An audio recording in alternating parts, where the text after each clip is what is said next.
Hey Harmonizers, welcome to a training update with Tom's Treasure. So I have started riding her a little bit, doing some jumping sessions with her. We're going to try to get her a little bit more going over fences so that way she can do some more stuff in our lesson program. You can see she's doing super awesome with my corgis all around, and this is kind of funny here as we're coming into the poles. My corgi, Thorgy, decides to just walk into the arena and it's just like, oh, what? Was I in your way? No worries. And Tom's Treasure is just very good about it. She was just like, okay, and off we go. So she's doing super awesome with some distractions and things like that. She is a little looky, like there you can see she was like, oh, a jump, and kind of puts her head down.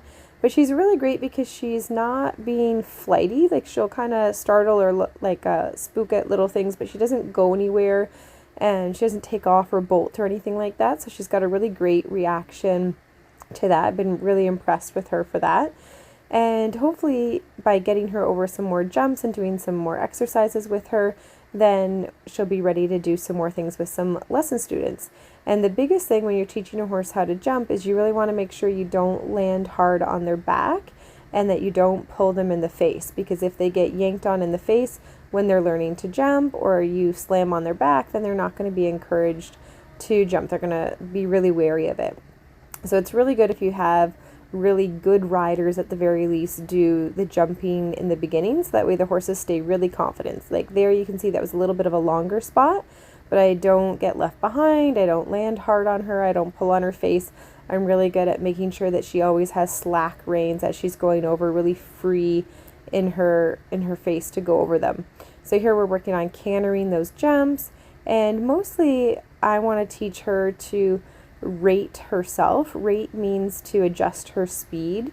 So as we're coming into the jump, I just ask her to canter, and then I just try to stay out of her way and let her plan where she's going to take off. And if that means she has to speed up or slow down a little bit, then I'm allowing her to do that.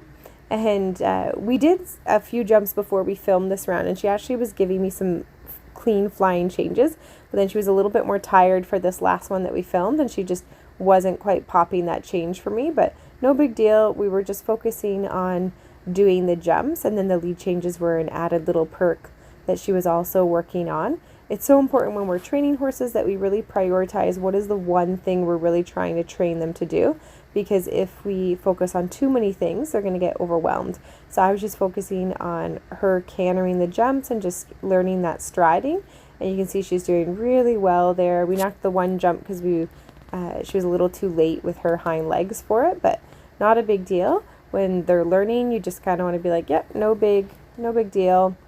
And then here we're finishing with side passing over to the barrel, just because she can still be a little bit like, ooh, what are all these different things around? And so I like to take her rest breaks beside objects, so that way she can actually start to associate funny looking things with rest breaks, which just kind of helps that a little bit. This here is a different training session. So this is going to be her first attempt at doing some combinations and some verticals. So we're doing really well with these little cross rails now. You can see they're super easy for her. She just canters in. And there, that was kind of funny. There was a loud noise on the outside. So I just wanted to show that because she's startled. And again, like she has such a great reaction where she just stopped. And a big part of that is making sure that if you have a horse that's a little bit spooky or unsure, that you don't get mad at them or add anxiety to the whole situation.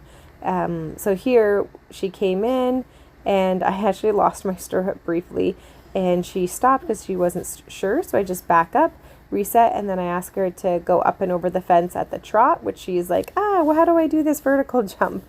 I thought that was so adorable how she kind of climbed over the jump. She wasn't really sure what to do, and I just want to stay out of her way, give her her head completely, and allow her to figure it out.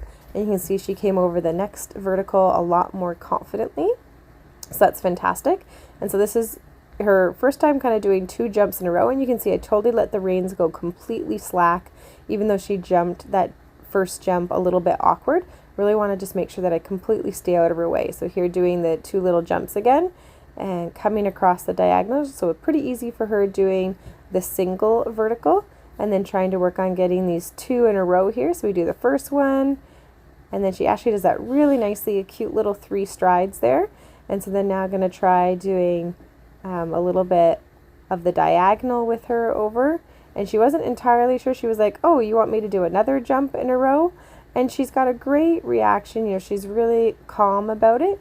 And so you can see I don't get mad at her or anything. It's just like, all right, let's go try that again. And we're just trying to get it a little bit smoother before we stop. So the name of the game for teaching her to jump is kind of stay out of her way. And if she makes mistakes, don't overreact to them. So I'm really excited to see how she keeps progressing, and I hope you guys are too.